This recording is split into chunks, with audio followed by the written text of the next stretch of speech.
Of the record. ఆయన senior నేత. అధికారంలో ఉన్న నాళ్లు అంతా తానై చక్రం తిప్పే ప్రయత్నం చేశారు. ఎవరినీ లెక్క చేయలేదు. మొత్తం పార్టీనంతా చిటికిన వేలితో శాసించారు. అదే మనిషి ప్రతిపక్షంలోకి వచ్చాక కనిపించడమే గగనమవుతోంది.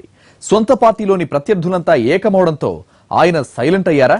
అందుకే సొంత పనులు చూసుకుంటున్నారా?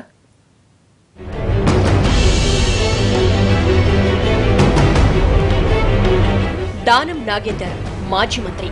కాంగ్రెస్ పవర్ లో ఉన్నంతకాలం హైదరాబాద్ లో చక్రం తిప్పిన నేత. గ్రేటర్ పార్టీ అధ్యక్షుడిగా ఓ ఊపు ఊపేశారు.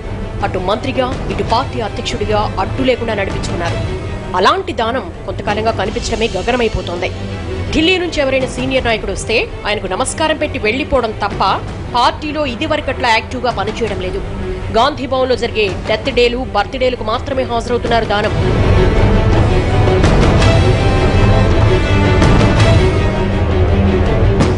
దానం మౌనానికి కారణం లేకపోలేదు. గ్రేటర్ అధ్యక్షుడిగా బాధ్యతలు నిర్వహిస్తున్న దానంను తప్పించాలని రంగారెడ్డి జిల్లా నేతలు డిమాండ్ చేశారు. గ్రేటర్ అంటే హైదరాబాద్ ఒకటేనని, తన మీద దానం పెత్తనం ఏమిటంటూ పంచాయతీ పెట్టారు. విషయం ఢిల్లీ దాకా వెళ్లింది. ఎప్పట్లాగే ఈ సమస్యను నానబెడుతోంది హైకమాండ్. 2 జిల్లాల నేతలతో ఓ కమిటీ వేసినా ప్రయోజనం లేకుండా పోయింది. దీంతో గ్రేటర్ కాంగ్రెస్ దిక్కులేందైంది.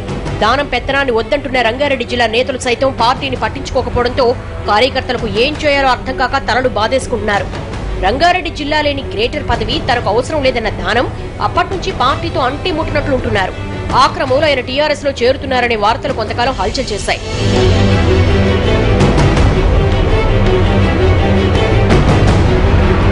మొత్తం మీద గ్రేటర్ లో తనకు పట్టుందని తెలిసి కూడా పార్టీ పట్టించుకోకపోవడంపై గుర్రుగా ఉన్నారు దానం. హైదరాబాద్ లాంటి చోట దానం లాంటి నేతల అవసరం ఉందంటున్న కొందరు నేతలు ఆయన పీసీసీ 2వ వర్కింగ్ ప్రెసిడెంట్ గా నియమించాలని హైకమాండ్ కోరారు. బీసీగా హైదరాబాద్ కు చెందిన దానాన్ని వర్కింగ్ ప్రెసిడెంట్ చేయడం పార్టీకి లాభం చేస్తుందని ఆయన మద్దతుదారులు ఢిల్లీ పెద్దలకు చెబుతున్నారు. అయినా హైకమాండ్ ఎటూ తేల్చడం లేదు. దాంతో అలిగిన దానం పార్టీకి దూరంగా ఉంటున్నారు. పార్టీ ఎలాగూ పట్టించుకోవడం లేదు కనుక సొంత పనులైనా చూసుకుందామనుకుంటున్నారంట దానం.